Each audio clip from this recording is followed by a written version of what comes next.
கேள்வி பார்வையாளருக்கு வணக்கம். இந்த நேர்காணலில் நாம் சந்திக்க இருக்கும் சிறப்பு விருந்தினர் அண்ணா திராவிட மக்கள் முன்னேற்ற கழகத்தின் பொதுச் செயலாளர் வழக்கறிஞர் பசும்பொன் பாண்டியன் சார். வணக்கம். வணக்கம். இதுதான் பார்த்தோம்னா இந்தியாவிலே தமிழ்நாட்டினுடைய வளர்ச்சி, தனிநபருடைய வளர்ச்சி உள்ளிட்ட பொருளாதார வளர்ச்சி தமிழ்நாடு தான் நம்பர் 1 ஒரு ஜிடிபி வெளியே இருக்கிறது. கூடுதலாக பார்த்தோம்னா தமிழ்நாடு முதலமைச்சர் அவர்கள் ஒன்றிய அரசு எவ்வளவுதான் பாரபட்சம் காட்டினாவும் இந்தியாவிலே தலை சிறந்த மாநிலமாக தமிழ்நாடு திகழும்ன்ற ஒரு கருத்தை வச்சிருக்காங்க. கூடுதலாக பார்த்தோம்னா 2031 அனைத்து துறைகளிலையும் நம்பர் 1 தமிழ்நாடு இருக்குன்ற ஒரு கருத்தை வச்சிருக்காங்க. தொடர்ந்து ஒரு புறம் ஒன்றிய அரசினுடைய நெருக்கடிக்கு மத்தியில் தமிழ்நாடு இவ்வளவு முன்னேறினதை நீங்க எப்படியா பாக்குறீங்க? பொதுவாக ஒன்றியத்தை ஆளுகின்ற பாசிச பாஜக அரசு திராவிட முன்னேற்ற கழகம் ஆட்சி பொறுப்பிலே ஏற்ற முதல் 2021 முதல் மாண்புமிகு முதல்வர் நம்முடைய மு.க. ஸ்டாலின் அவர்கள் முதல்வராக வந்ததற்கு பின்பாக பல்வேறு வகையான நிதி நெருக்கடிகளை ஒன்றிய நிதி அமைச்சகம் ஒன்றிய அரசும் ஏற்படுத்தி வருவதை அரசியலில் விவரமானவர்கள் உணர்வார்கள். நான் ஒரு முன்னாள் நிதி அமைச்சகத்திலே வேலை பார்த்த ஒரு முக்கியமான தணிக்கையாளரிடத்திலே ஒரு வாரத்துக்கு முன்பாக சென்னையில் சந்தித்து பேசும் பொழுது நம்முடைய முதலமைச்சர் மிகவும் கெட்டிக்காரத்தனமாக தமிழ்நாடு அரசு நிர்வாகத்தை, நிதி நிர்வாகத்தை கவனித்து வருவதை நான் உணர்கிறேன். இத்தனைக்கு அவர் பிராமண வகுப்பை சேர்ந்தவர். எப்படி என்று கேட்டேன். இன்றைக்கு நிறைய திட்டங்களை அவர் அறிவிக்கிறார். இந்த திட்டங்களுக்கு ஏற்ப வருவாய், தமிழ்நாட்டுடைய வருவாய் குறைவு, வரவேண்டிய ஒன்றிய அரசு நியாயமாக கொடுக்க வேண்டிய நிதியை கொடுக்க மறுக்கின்றது.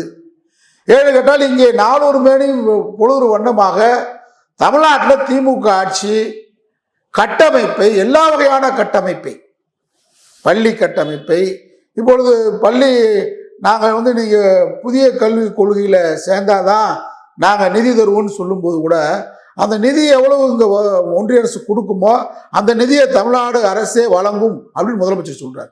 அப்போ அதை எடுக்கணும். ஒன்றிய அரசு கொடுக்க வரைக்கும் நம்ம நடத்திட்டு இருக்கிறோம். அதுக்காக அந்த திட்டத்தை க்ளோஸ் பண்ணலை. இப்படி நிறைய திட்டங்களுக்கு ஒன்றிய அரசு நிதி நெருக்கடியை இந்த அரசு செயல்படுகிறது. வேகமாக, விரைவாக மக்கள் நல திட்டங்களை ஆற்றுகிறது.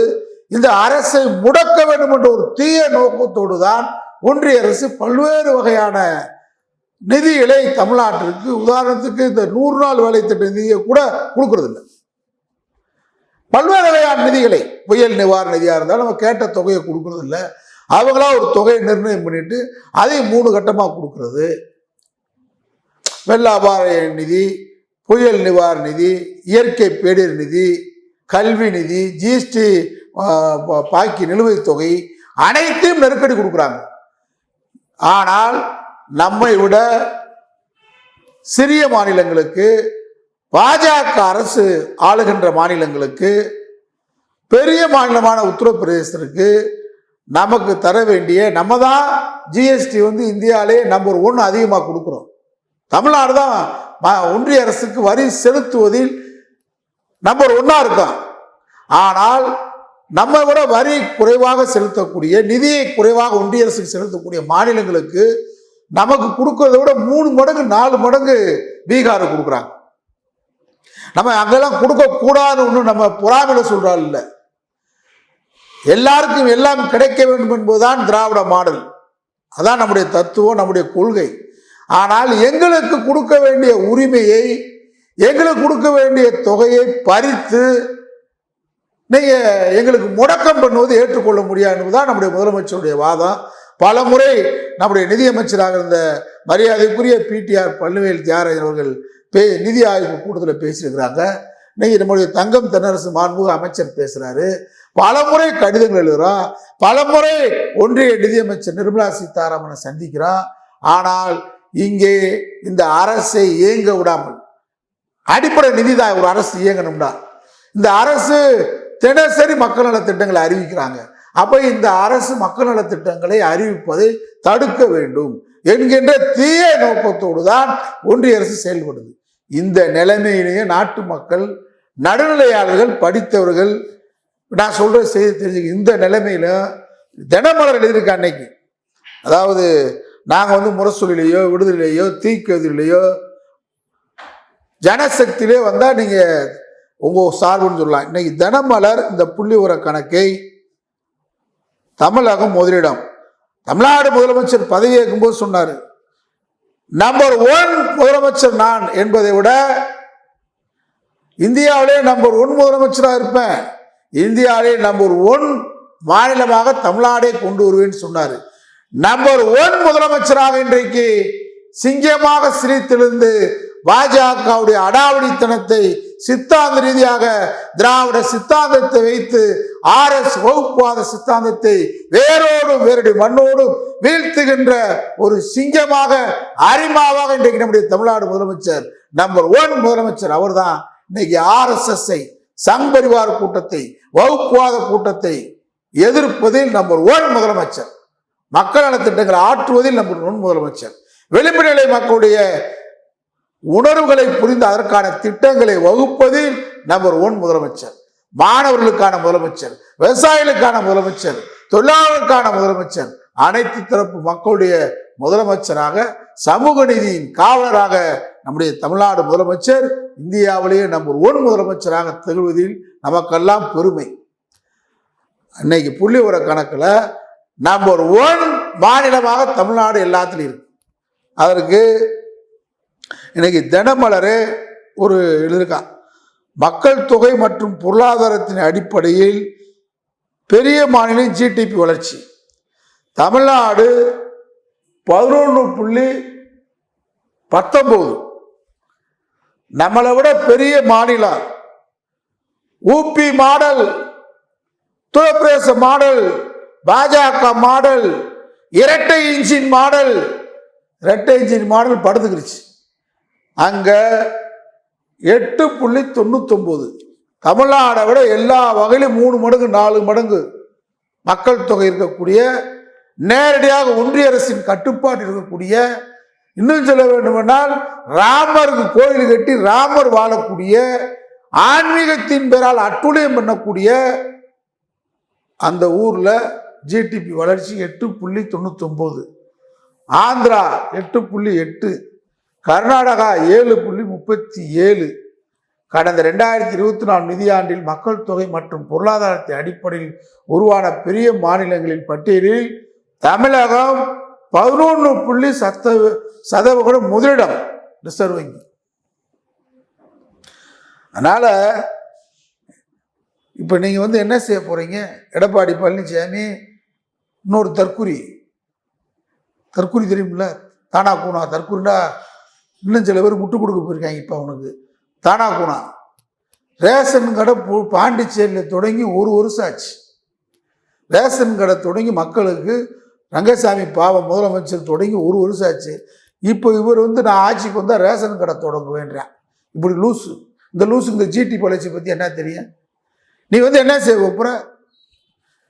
நம்பர் 1 மாநிலம் தமிழ்நாடு. மருத்துவ கட்டமைப்பில், சுகாதார கட்டமைப்பில், போக்குவரத்து கட்டமைப்பில், பெண் கல்வியில், வேலை வாய்ப்பில், சமூக நீதியில், சட்டம் ஒழுங்கில், பொருளாதார வளர்ச்சியில். இன்னைக்கு முதலமைச்சர் கூட ஏற்கனவே பெண்களுக்கு மாதந்தோறும் சொன்னதையும் செய்கின்ற ஆட்சி, சொல்லாததையும் சேர்த்து மக்களுக்காக செய்கின்ற ஆட்சி. இந்த ஆட்சி இங்க கத்துவான் நைனா நாகேந்திரே தமிழிசைலாம். ஆனா இந்த ஆட்சியை பின்பற்றி தான், திராவிட மாடல் ஆட்சியை பின்பற்றி தான், நம்முடைய தளபதி MK ஸ்டாலின் ஆட்சியை பின்பற்றி தான் ராஜஸ்தான்ல, மராட்டியத்தில், கோவால, ஹரியானால, ராஜஸ்தான்ல, பீகார்ல கலைஞர் உரிமை தொகை தமிழ்நாட்டின் முதலமைச்சர் பெண்களுக்கு வழங்கினார். அந்த உரிமை தொகை 10 மாநிலங்கள் பின்பற்றப்பட்டிருக்கு. திராவிட மாடல் ஆட்சியை யார் பின்பற்றா? சங்கி. ஒன்னு நாங்க ஏதாவது ஒண்ணு பின்பற்றிருக்கோமா? நீ எங்களை பின்பற்றினால் முன்னேறுவ. நீ கடவுள், சாதி, மதம், மூட நம்பிக்கை, ஜோதிடம், பில்லி, சூனியம் சொல்லி மக்களை ஏமாத்துற. நாங்க அறிவு தேடல் பகுத்தறிவு விஞ்ஞான பூர்வ ஒத்துக்கூட்ட மெய்ப்பிக்கப்பட்ட உண்மைகளை ஒத்துக்கொண்டு பிள்ளைகளை உருவாக்குறோம். அதனாலதான் மேல்நிலை கல்வியில இன்னைக்கு நாங்க உயர்கல்வியில உயர்ந்திருக்கிறோம். உலக நாடு பூரா இன்னைக்கு மக்கள் செல்றான் எங்க தமிழர்கள், திராவிடர்கள். அதுக்கு காரணம் என்ன? திராவிட கல்வி, திராவிட கருத்தியல், திராவிட மாடல். அதான் இன்னைக்கு இந்தியாவிலேயே 11.19 வளர்ச்சி. நேற்றைக்கு நம்முடைய கலைஞர் உரிமை தொகையை வெல்லும் தமிழ் பெண்கள் நிகழ்ச்சியில நம்முடைய முதல்வர் தளபதி அவர்கள் அறிவிச்சிருக்காங்க. இதுவரைக்கும் 1,13,75,492 பெண்களுக்கு மாதம் 1000 வழங்கியிருக்கு திராவிட மாடல் அரசு. நீ இந்த ஆட்சியை அமித்ஷா சொல்ற எடுத்து வர என்ன கருகப்பிள்ளையா? ஏப்பா அமித்ஷா அப்படி போற போக்குல தொடைத்து எறிவாரா? திராவிட முன்னேற்ற கழகத்தையும் திமுகவையும் தொடைத்து எறிவேன்னு சொன்னவெல்லாம் சவக்குழிக்கு போயிட்டான்டா, கல்லறைக்கு போயிட்டான். திமுக நிக்குது. திமுகவை தொடைத்து எறிவேன்னு சொன்னவனுக்கு பூரா இரங்கல் பாடியது கலைஞரும் திமுகவும். திமுகவை அழிப்பேன்னு சொன்னவங்க பூரா கடைசி நேரத்தில் மரண படுக்கையில் இருக்கும்போது கை கொடுத்தது திமுக கலைஞர். திமுக கம்பீரமா 75 ஆண்டுகள் நிக்குது. காரணம் கருத்தியல், கொள்கை, லட்சியம். அது ஒரு பெரிய கொள்கை கோபுரம். இந்த கோபுரத்தை அமித்ஷா எல்லாம் ஒரு பபூன் மாதிரி இருந்துகிட்டு, எங்க ஊர்ல இருக்கிற பபூன் மாதிரி இருந்துகிட்டு நாங்க அப்படியே தமிழ்நாட்டை தொடச்செறிஞ்சு விட்டுருவோமா, எரிய விட்டுருவோமா? தமிழ்நாடு என்ன கிள்ளுக்கரியா, பீகாரா? என்ன நினைச்சுக்கிட்டு இருக்க தமிழ்நாடு? அமித்ஷா இன்னும் உனக்கு தமிழ்நாடு வரலாறு யார்கிட்ட கேட்டு தெரிஞ்சு படிச்சு தெரிஞ்சுக்க. அதனால எம்மென்றால் சிறைவாசம் ஏனென்றால் வனவாசம் சொன்ன இந்திரா காந்தியவே நாங்க திரும்ப கூப்பிட்டு நேருவின் மகளே வா, நிலையான ஆட்சி தான் சொல்லி திமுக மேடையில மெரினா கடற்கரையில பொதுச் செயலாளர் பேராசிரியர் அன்பழகன் தலைமையில கலைஞரை உட்கார வைத்துக் கொண்டு நெருக்கடி காலத்தில் நான் செய்த தவறுகளுக்காக வருத்தப்படுகிறேன், என்னை அறிந்தும் அறியாமல் நடந்த தவறுக்கு மன்னிப்பு கேட்கிறேன்னு சொல்லி கருப்பு சிவப்பு கொடி கட்டிய மேடையில் நேருவின் மகள், உலகத்துடைய தலைவர் நேரு, மோதிலால் நேருடைய பேத்தி, 120 நாடுகளுடைய தலைவி, அனிசரா நாடுடைய தலைவி, ஒரு டைனமிக் லீடர், ஒரு ராஜேந்திரமான ஒரு இரும்பு மனிதி நம்முடைய இந்திரா காந்தி அம்மையார். அவர்களையே திமுக மேடையில மன்னிப்பு கேட்க வைத்து இயக்க திமுக அந்த இந்திரா காந்தி ஆட்சி இறக்கி ஜனதா கட்சியை கொண்டு முராரி தேசாயை பிரதமராக்கி காட்டி இயக்க திமுக. அதே இந்திரா காந்திய நேருவின் மகளே வா, நிலையான ஆட்சி தான் சொன்ன வைத்தவர் கலைஞர். திமுக வரலாற அமித்ஷா தெரிஞ்சிட்டு பேசு. டெல்லி நாடாளுமன்றத்தில் பாதுகாப்போடு பேசிட்டு இருக்க, தமிழ்நாட்டில் பாதுகாப்பு இல்லாம இந்த மாதிரி தொடை தெரிவுன்னு பேசினா ஒன்னையே தொடை தெரியக்கூடிய சூழ்நிலை தமிழ்நாடு மக்கள் உருவாக்குவாங்க. இந்திரா காந்தியின் கருப்பு கொடியை நினைத்துப்பார், எச்சரிக்கை. அதனால கலைஞர் உரிமை தொகை இன்றைக்கு நம்முடைய முதலமைச்சர் விடுபட்ட மகளிருக்கும் இன்னைக்கு காலையில திராவிட மாடல் ஆட்சின்னா திராவிடம்னா என்ன? திராவிடம்னா இதாண்டா. ஏற்கனவே 1,13,75,402 பெண்களுக்கு கொடுத்துக்கிட்டு இருக்கிறான் கலைஞர் உரிமை தொகை. நிதி நெருக்கடி நீ கொடுக்கிற, ஜிஎஸ்டி நிலுவைத் தொகை தள்ள, கல்வி நிதி கொடுக்கல, எங்களுக்கு எந்த நிதி கொடுக்க மறுக்கிற ஒன்றிய அரசு, பழிவாங்க துடிக்கிற. ஆனாலும் முதலமைச்சருடைய திறமையால், ராஜேந்திரத்தால், ஆற்றலால் வருவாயை பெருக்கி இன்றைக்கு இந்தியாவிலேயே 1,13,75,492 பெண்களுக்கு கொடுத்துக்கிட்டு இருந்தது. இன்று காலை முதல் விடுபட்ட பெண்களுக்கு 16,94,339 பேருக்கு இன்னைக்கு அக்கௌண்ட்ல பணம் போயிடுச்சு. அப்போ மொத்தம் 1,30,69,831 சகோதரிகளுக்கு கலைஞர் உரிமை தொகை இன்றைக்கு கிடைக்குது. இதான் திராவிட மாடல். இந்த ஆட்சியை தூக்கி எரிஞ்சிருவாராம், தொடச்சி விட்டுருவாராம். தொடப்பத்தால் அடிப்பா பொதுமக்கள். சகோதரிகள் வந்து 1 கோடி 2 கோடி பேர் நெருங்கிட்டாங்க. 2 கோடி பேர் வகுத்துல நீ அடிக்கலாம், தொடச்செறியலாம். தொடச்செறிய முடியுமா? கருவேப்பிள்ளையா? அமித்ஷா அடக்கி பேசு. அரண்மனை நாயே அடக்கண வாயன்னு சொல்லுவாங்க அந்த காலத்துல. அரண்மனை நாயா இருந்து அடக்கண வாய அடக்கிடுவோம். பெண்கள் தொடப்பத்தால தூக்கிறீன்னு சொல்ற விட தொடப்பத்தால் அடிக்க வேண்டிய சூழ்நிலை வரும் தமிழ்நாடு. அதனால திராவிட மாடல் இன்றைக்கு தமிழ்நாட்டை அற்புதமான மாநிலமாக, இந்தியாவில் 10 மாநிலம் தமிழ்நாடு அரசு திட்டத்தை நிறைவேற்றுது. வெளிநாட்டிலிருந்து வந்து பார்க்குறான். அதனால இங்க சமூக நல திட்டங்கள் எந்த அளவுக்கு செயல்படுது, வெளிமநில மக்களுக்கு எப்படி செயல்படுது, காமராஜருடைய மதிய உணவு திட்டம் எப்படி பயன்பட்டதோ இன்றைக்கு நம்முடைய முதலமைச்சருடைய காலை சிற்றுண்டி திட்டம் பயன்படுது. அதனால இந்த திட்டத்தின் நாயகன், ஏழை எளிய விளிம்புநிலை மக்களுடைய திட்ட நாயகனாக இன்றைக்கு நம்முடைய தமிழ்நாடு முதலமைச்சர் ஸ்டாலின் தெரிகிறார். திராவிட மாடல் ஆட்சி தொடர்கிறது. இந்த ஆட்சியை சாதாரணமா தொடர்ச்சி எறிவோம், தூக்கி எறிவோம் சொல்றது சாதாரண விஷயம் இல்லை. எச்சரிக்கை. நன்றி சார். நன்றி.